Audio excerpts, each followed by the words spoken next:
Now, apoptosis ഇപ്പം എന്തിന് നടക്കണം? നമ്മൾ പറഞ്ഞു അപ്പോട്ടോസിസ് സെല്ലിന് പ്രശ്നം വരുമ്പോഴാണ് അപ്പോട്ടോസിസ് നടക്കുന്നതെന്ന് പറഞ്ഞു. There are some stimuli which triggers apoptosis. മനസ്സിലായി? അപ്പോട്ടോസിസിനെ ട്രിഗർ ചെയ്യുന്ന ചില സ്റ്റിമുലൈ ഉണ്ട്. ആ സ്റ്റിമുലൈ രണ്ട് തരത്തിലെ സ്റ്റിമുലൈ ആകാം. ഇന്റേണൽ സ്റ്റിമുലൈയും എക്സ്റ്റേണൽ സ്റ്റിമുലൈയും. അപ്പോൾ ഈ രണ്ട് സ്റ്റിമുലൈ വരുമ്പോൾ അപ്പോട്ടോസിസിന് വേണ്ടി സെല്ലിനെ തയ്യാറെടുപ്പിക്കും.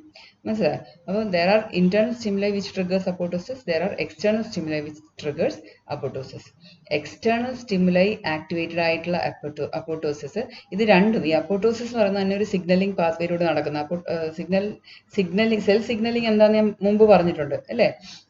വെളിയിൽ നിന്നൊരു മെസ്സേജ് വരുന്നു സെല്ലിലേക്ക്, സെല്ലിൻ്റെ മെംബ്രെയിനിൽ ഒരു റിസപ്റ്റർ ഉണ്ടാവും. വെളിയിൽ നിന്നൊരു മെസ്സേജ് പ്രോട്ടീൻ്റെ രൂപത്തിൽ വന്ന് റിസപ്റ്ററിൽ ബൈൻഡ് ചെയ്യും. റിസപ്റ്ററിന് ഒരു കൺഫർമേഷൻ ചേഞ്ച് ഉണ്ടാവും. ആ കൺഫർമേഷൻ ചേഞ്ച് അകത്തോട്ടുള്ള വേറെ പ്രോട്ടീൻസിലേക്ക് പകർത്തും. അങ്ങനെ ന്യൂക്ലിയസ് വരെ എത്തും ആ മെസ്സേജ്. അതിനെയാണ് സെൽ സിഗ്നലിംഗ് എന്ന് പറയുന്നത്. സെൽ സിഗ്നലിംഗ് ഞാൻ ക്ലാസ്സിൽ മുമ്പ് പറഞ്ഞിട്ടുണ്ട് എന്ന ധാരണയിലാണ് സ്പീഡിൽ പറയുന്നത്. പറഞ്ഞിട്ടില്ല എൻ്റെ അടുത്തൊന്ന് പറഞ്ഞാൽ മതി, വാട്സാപ്പിൽ ഞാൻ ഡിസ്ക്രൈബ് ചെയ്തേക്കാം. അപ്പോൾ സെൽ സിഗ്നലിംഗ് പാത്വേയിലൂടെയാണ് അപ്പോട്ടോസിസ് നടക്കുന്നത്. മനസ്സിലായി? ഇതെല്ലാം വളരെ റെഗുലേറ്റഡ് പ്രോസസ്സാണ്, ചുമ്മാ കയറി നടക്കാൻ പറ്റുന്ന പ്രോസസ് അല്ല. അപ്പോൾ അപ്പോട്ടോസിസ് നടക്കേണ്ട സാഹചര്യമാണ് എന്ന് ഒരു സ്റ്റിമുലൈ വന്നു കഴിഞ്ഞാൽ അതൊരു സെൽ സിഗ്നലിംഗ് പാത്വേയിലൂടെയാണ് അപ്പോട്ടോസിസിനെ ആക്ടിവേറ്റ് ചെയ്യുന്നത് അല്ലെങ്കിൽ ട്രിഗർ ചെയ്യുന്നത്. അപ്പോൾ if it is triggered by external stimuli, then the signaling pathway that is activated is called extrinsic pathway. ഇനി ഇന്റേണൽ സ്റ്റിമുലൈ ആണ് അപ്പോട്ടോസിസിനെ ആക്ടിവേറ്റ് ചെയ്യുന്നതെങ്കിൽ ആ സിഗ്നലിംഗ് പാത്വേനെ ഇൻട്രിൻസിക് പാത്വേ എന്ന് പറയും. Extrinsic pathway activated by external stimuli, intrinsic pathway activated by internal stimuli. മനസ്സിലാവുന്നുണ്ടോ? ഇനി നമുക്ക് ഇന്ന് എക്സ്ട്രിൻസിക് പാത്വേ മാത്രം പഠിച്ചു പോകാം. അപ്പോൾ എക്സ്ട്രിൻസിക് പാത്വേയിൽ അത് മീഡിയേറ്റ് ചെയ്യുന്നത് protein called tumour necrosis factor, ഷോർട്ടിൽ TNF എന്ന് പറയും. അപ്പോൾ ഈ TNF they can kill tumour cells, അതുകൊണ്ടാണ് അതിന് അങ്ങനെ ഒരു പേര്. പക്ഷെ അത് അപ്പോട്ടോസിസിലും ഇൻവോൾവ് ആണ്. എക്സ്ട്രിൻസിക് പാത്വേയിലുള്ള അപ്പോട്ടോസിസിലും ഇൻവോൾവ് ആണ്. അതിൻ്റെ സിഗ്നലിംഗ് പാത്വേയിൽ ഇൻവോൾവ് ആയിട്ടുള്ള ഒരു പ്രോട്ടീനാണ്. Because it has the ability to kill tumour cells, they are called TNF. മനസ്സിലായോ? And TNF is produced by certain cells of immune system. അപ്പോൾ ഇത് ഈ TNF പ്രൊഡ്യൂസ് ചെയ്യേണ്ട സാഹചര്യങ്ങൾ എപ്പോഴാണെന്ന് വെച്ചാൽ when there is adverse conditions like first exposure to ionizing radiation. ഇപ്പോൾ നമ്മൾ ഈ നല്ല ഉച്ച വെയിലത്തൊക്കെ ഇറങ്ങിക്കഴിഞ്ഞാൽ അയണൈസേഷൻ റേഡിയേഷൻ അടിക്കുകയാണ് നമ്മുടെ ബോഡിയിലോട്ട്. അപ്പോൾ അവിടെ പല സെൽസിനും പ്രശ്നം ഉണ്ടാവും. അപ്പോൾ ആ സെൽസ് പ്രശ്നം ഉണ്ടാക്കിയെങ്കിൽ നമുക്ക് ആർക്കും ക്യാൻസർ വരുന്നില്ലല്ലോ പെട്ടെന്ന്. എന്തുകൊണ്ടാണ്? അയണൈസേഷൻ റേഡിയേഷനിൽ ഡിസ്ട്രോയ് ചെയ്യുന്ന നശിക്കുന്ന സെൽസിനെ ഇമ്മീഡിയറ്റ്ലി അപ്പോട്ടോസിസ് വഴി വകവരുത്തുന്നുണ്ട്. അതുകൊണ്ടാണ്. Ionization radiation is one adverse condition which triggers extrinsic pathway. ഇനി വേറൊരു ട്രിഗർ എന്ന് പറയുന്നത് elevated temperature. When temperature is high, that also triggers extrinsic pathway. പിന്നെ നമുക്ക് വൈറൽ ഇൻഫെക്ഷൻ വന്നാൽ, ഇപ്പം നമുക്ക് ബോഡിയിൽ വൈറൽ ഇൻഫെക്ഷൻ, സാധാരണ HIV ഒക്കെ നിങ്ങൾ 6th സെമസ്റ്ററിൽ പഠിക്കും. HIV നമുക്ക് ഇൻഫെക്ഷൻ വന്നു കഴിഞ്ഞാൽ ആ വൈറസ് നമ്മുടെ സെല്ലിൻ്റെ അകത്ത് കയറും. അപ്പോൾ ഇനീഷ്യലി നമ്മുടെ ഇമ്മ്യൂൺ സിസ്റ്റം എന്ത് ചെയ്യുന്നത് വെച്ചാൽ അതിനെ മുഴുവൻ അപ്പോട്ടോസിസ് വഴി നശിപ്പിക്കുക ആ സെൽസിനെ. പക്ഷെ കൈകാര്യം ചെയ്യാൻ പറ്റുന്നതിലും കൂടുതൽ ഇൻഫെക്ഷൻ വരുമ്പോഴാണ് അസുഖം പുറത്തേക്ക് വരുന്നത്. അണ്ടർസ്റ്റാൻഡ്? അപ്പോൾ വൈറൽ ഇൻഫെക്ഷൻ വരുമ്പോൾ, പിന്നെ ടോക്സിക് കെമിക്കൽ ഏജൻസ് അതിൻ്റെ എക്സ്പോഷർ വരുമ്പോൾ, ഫോർ എക്സാമ്പിൾ ക്യാൻസർ കീമോതെറാപ്പി, അപ്പോൾ ആ സമയത്ത്. അപ്പോൾ ഇങ്ങനത്തെ അഡ്വേഴ്സ് കണ്ടീഷനിലാണ് TNF എന്ന് പറയുന്ന പ്രോട്ടീൻ നമ്മുടെ cells of immune system produce ചെയ്യുന്നത്. അണ്ടർസ്റ്റാൻഡ്? ഇനി ആ പാത്വേ എന്താണെന്ന് നമുക്ക് നോക്കാം. ഇപ്പോൾ അഡ്വേഴ്സ് കണ്ടീഷൻ്റെ പ്രസൻസിൽ TNF റിലീസ് ചെയ്യും. TNF എന്നിട്ട് നേരെ അതിൻ്റെ റിസെപ്റ്ററായ TNF റിസെപ്റ്റർ 1ൽ ബൈൻഡ് ചെയ്യും. അപ്പോൾ ഇവിടെ ഇങ്ങനെ ഈ പടം വളരെ കോംപ്ലിക്കേറ്റഡ് ആയിട്ട് തോന്നുവാണെങ്കിൽ ഇത് ചോദിച്ചാൽ പരീക്ഷയ്ക്ക് വെച്ചിട്ട് പടമായിട്ട് തന്നെ വരയ്ക്കണം, എന്നിട്ട് എക്സ്പ്ലെയിൻ ചെയ്യാവുള്ളൂ. അപ്പോൾ അതിങ്ങനെ സിമ്പിളായിട്ട് വരച്ചാലും മതി. കണ്ടോ, ഇത് റിസെപ്റ്ററും ഇതാണ് TNF. അത് മാർക്ക് ചെയ്യണം, ഇത് TNF, ഇത് TNF R1. പക്ഷെ ഒരു കാര്യമുണ്ട്, ഈ TNF R1 എന്ന് പറയുന്നത് ഒരു ട്രൈമറാണ്. അത് 3 പോളിപെപ്റ്റൈഡ്, അതുകൊണ്ടാണ് ഇങ്ങനെ പിക്ചർ വരച്ചേക്കുന്നത്.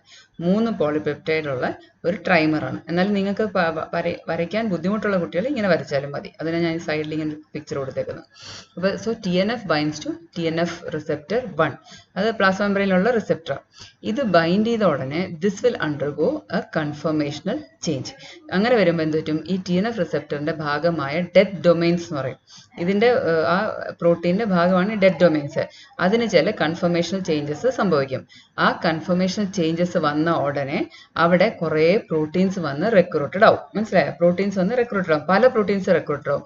അതിലൊന്നാണ് FADD, TRADD. നിങ്ങൾ ട്രാഡ് എന്നൊക്കെ പഠിച്ചാൽ മതി. ഇതിൻ്റെ ഇലോബറേഷൻ ഒന്നും പഠിക്കേണ്ട തൽക്കാലം, അത് MSc പോകുമ്പോൾ പഠിച്ചാൽ മതി.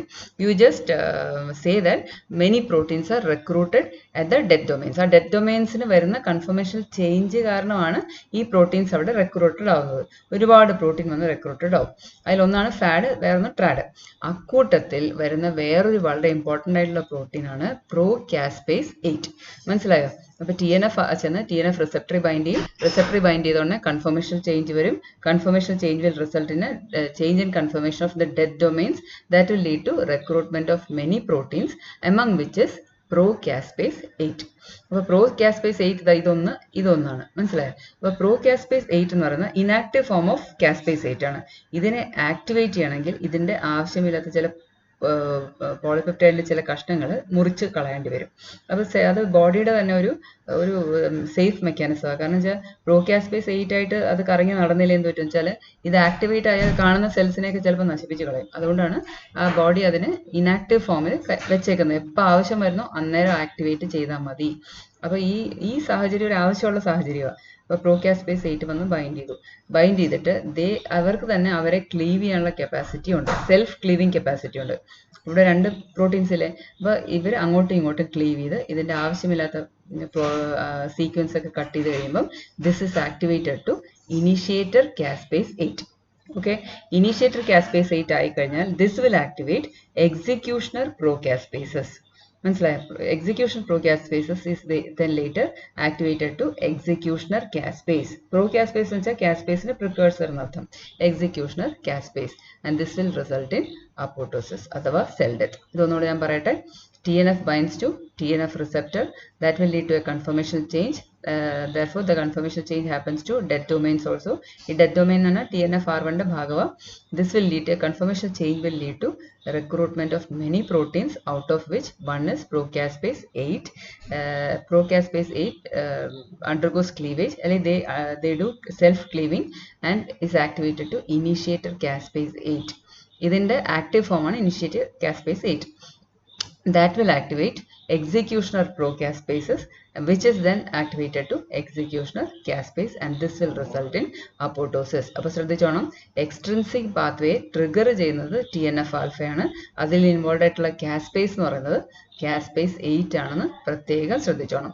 അപ്പോൾ നിങ്ങൾ പരീക്ഷയ്ക്ക് എഴുതുമ്പോൾ എക്സ്ട്രിൻസിക് പാത്വേ ഇങ്ങനെ പടം വരച്ച് തന്നെ പോകണം. ഇത്രയും കോംപ്ലിക്കേറ്റഡ് ആയിട്ട് ഇങ്ങനെ ഇതൊന്നും വേണ്ട. നിങ്ങളിങ്ങനെ കുറച്ച് വര വരയ്ക്കുക, അവിടെ വട്ടത്തിൽ കുറേ പ്രോട്ടീൻസ് വരയ്ക്കുക, അതിലൊരു പ്രോട്ടീനെ പ്രോകാസ്പേസ് 8 ഇതുപോലെ വരച്ചാൽ കൊള്ളാം. എന്നിട്ട് ഈ പാത്വേ എഴുതണം. ഇനി ഇങ്ങനെ വരയ്ക്കാൻ ബുദ്ധിമുട്ടായെങ്കിൽ നിങ്ങളത് എഴുതിയിട്ടാലും മതി. recruitment of proteins procaspase 8 ഉണ്ട്. പിന്നെ that is activated to initiator caspase 8, that activates executioner procaspases, that activates executioner caspase, that leads to apoptosis എന്ന് എഴുതിയാലും മതി. മനസ്സിലായോ? അപ്പോൾ ഈ പറഞ്ഞ കാര്യങ്ങളെല്ലാം ഇവിടെ ഉണ്ട്. ഇത് ടെക്സ്റ്റ് ബുക്കിൻ്റെ പിക്ചർ ഞാൻ അതുപോലെ എടുത്താൽ ഒന്ന് വായിക്കുക, നിങ്ങളെ നോട്ട് പ്രിപ്പയർ ചെയ്യാൻ വേണ്ടി യൂസ് ചെയ്യാൻ പറ്റും.